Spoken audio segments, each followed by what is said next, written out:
Hello everyone, welcome to the study just to the point. आज हमारी economics की 13वीं class और इसमें हम लोग पढ़ने वाले हैं market equilibrium, price and quantity determination. तो चलो बिना समय गवाए सीधा शुरू करते हैं टू द पॉइंट। देखो, मार्केट इक्विलिब्रियम क्या होता है। मार्केट इक्विलिब्रियम वह स्थिति है जहां किसी वस्तु की डिमांड और सप्लाई जो है क्या होती है, बराबर हो जाती है, ठीक ना।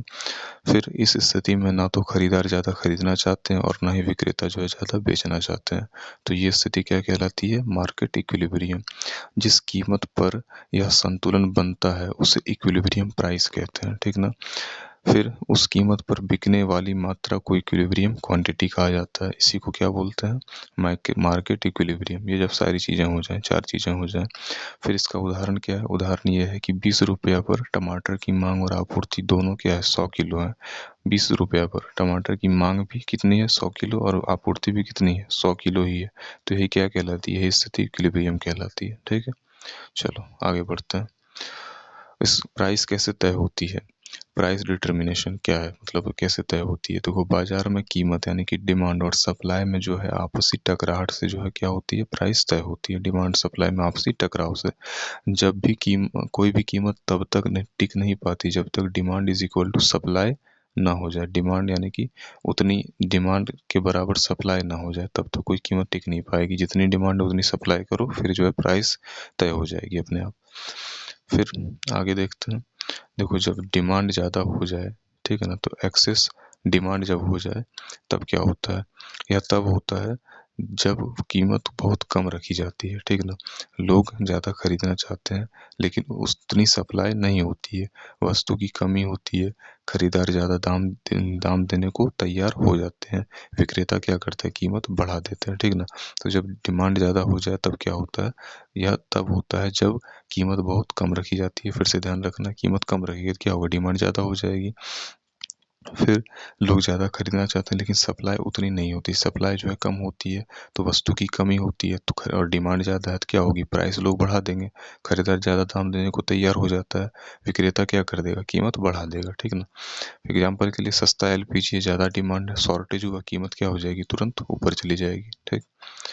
अब आगे आओ। इसके बाद है,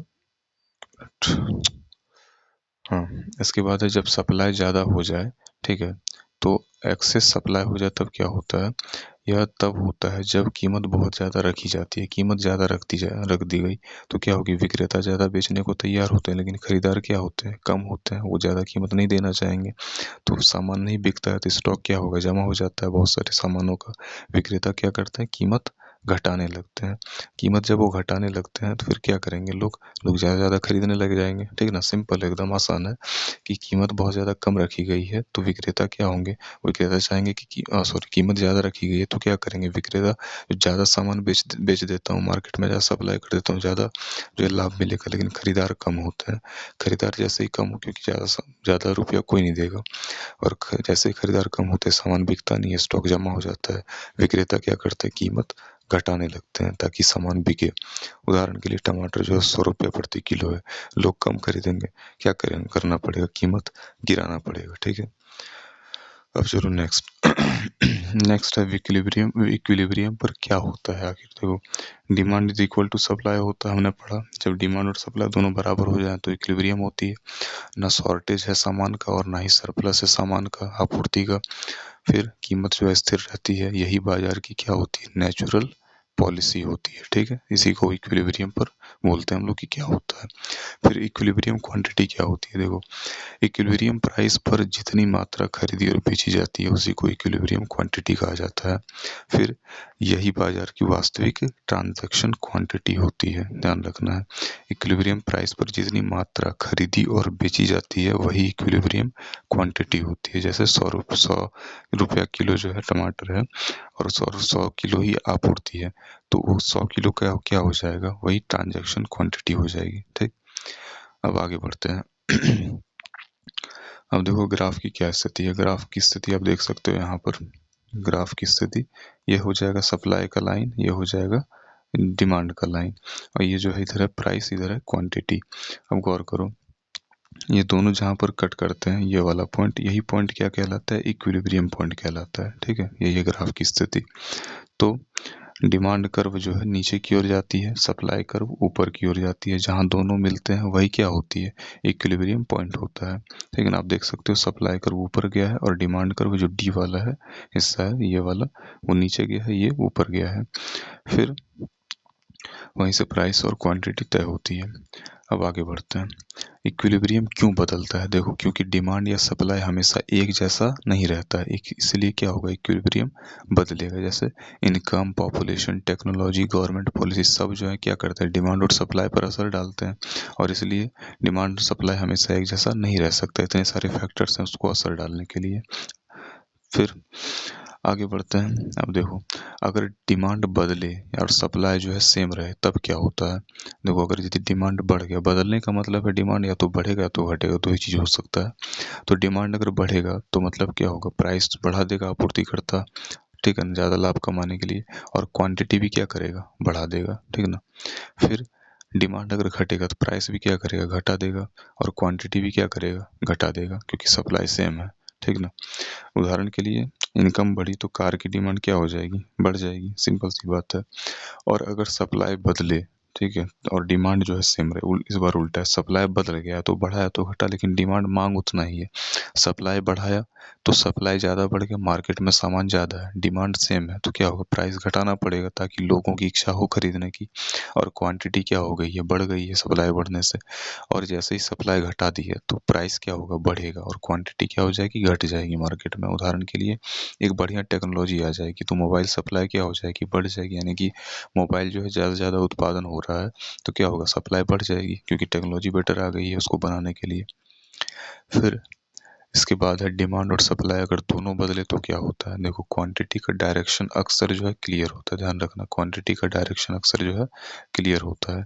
और प्राइस का इफेक्ट कई बार अनसर्टेन होता है। यहाँ पर जो है बड़ा ही बढ़िया सा कॉन्सेप्ट है कि क्वांटिटी का डायरेक्शन हमेशा क्लियर होता है, प्राइस का इफेक्ट कई बार अनसर्टेन होता है, वो स्थिर नहीं होता है कि किस खास क्वांटिटी पर प्राइस कैसा बढ़ेगा घटेगा, तो इसका इफेक्ट अनसर्टेन इसलिए बोला गया है। फिर उदाहरण के लिए, हाँ, एग्जाम पॉइंट ऑफ व्यू से इसको समझने के लिए, कि एमएसपी है, ठीक ना, इक्विलिब्रियम प्राइस से ऊपर होता है ये, तो सब और क्या है, इसलिए क्या होगा, सप्लाई जो है एक्सेस हो जाएगी, सप्लाई बढ़ा दी जाएगी। फिर प्राइस सीलिंग है, यानी कि जब रेंट कंट्रोल बोलते हैं कि एक्सेस डिमांड, जब जब प्राइस सीलिंग कर दी जाती है, खास लिमिट लगा दी जाती है कि इससे ज़्यादा प्राइस नहीं बढ़ा सकते, तो डिमांड क्या हो जाती है, बढ़ जाती है। इन्फ्लेशन है, यानी मुद्रास्फीति है। शॉर्टेज है, सप्लाई शॉक है, यानी कि अचानक से सप्लाई जो है बढ़ा दी गई, घटा दी गई, ऐसा हो गया तो इक्विलिब्रियम क्या हो जाएगा, डिस्टर्ब हो जाएगा, ठीक ना। ध्यान रखना ये सब बात है, ये वाला 3 point exam point of view से बहुत इंपॉर्टेंट है। चलो आगे बढ़ते हैं।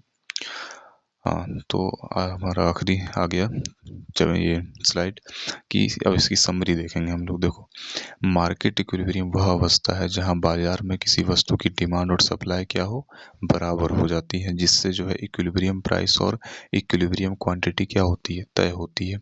यदि कीमत कम हो तो एक्सेस डिमांड पैदा होकर कीमत क्या हो जाती है, ऊपर जाती है। यदि कीमत ज़्यादा हो तो एक्सेस सप्लाई के कारण कीमत क्या होती है, नीचे आती है, ठीक। इस तरह बाजार अपने आप संतुलन की ओर बढ़ता है। डिमांड या सप्लाई में बदलाव, जैसे कि income, technology, government policy equilibrium को क्या करते हैं, बदल देते हैं। जबकि सरकारी हस्तक्षेप जो है, यानी कि एमएसपी और प्राइस सीलिंग जो है, इम्बैलेंस पैदा कर सकता है। और इसी संतुलन असंतुलन की प्रक्रिया से फिर क्या होता है, इन्फ्लेशन होता है, शॉर्टेज होता है, और अचानक से फिर सप्लाई शॉक जैसी आर्थिक समस्याएं समझी जाती हैं, ठीक। तो बेसिकली क्या है, मार्केट इक्विलिब्रियम बाजार की बेस कॉन्सेप्ट है और बहुत ही इंपॉर्टेंट है। इसी वजह से कीमत अपने आप क्या होती है, इक्विलिब्रियम की ओर जाती है। डिमांड सप्लाई इम्बैलेंस ही ज़्यादातर इकोनॉमिक प्रॉब्लम की क्या है, जड़ होती है। इन दोनों को अगर बैलेंस रखेंगे तो इकोनॉमिक प्रोग्रेस ज़्यादा होगा, ठीक है ना, मार्केट ठीक से चलेगा, नहीं होगा तो इकोनॉमिक प्रॉब्लम्स आएंगी, ठीक है। तो इसी हमारा जो है समरी हो गया, और हमारा क्लास भी आज का ख़त्म हो गया। उम्मीद करता हूँ आपको वीडियो पसंद आई होगी। देखने के लिए बहुत बहुत धन्यवाद।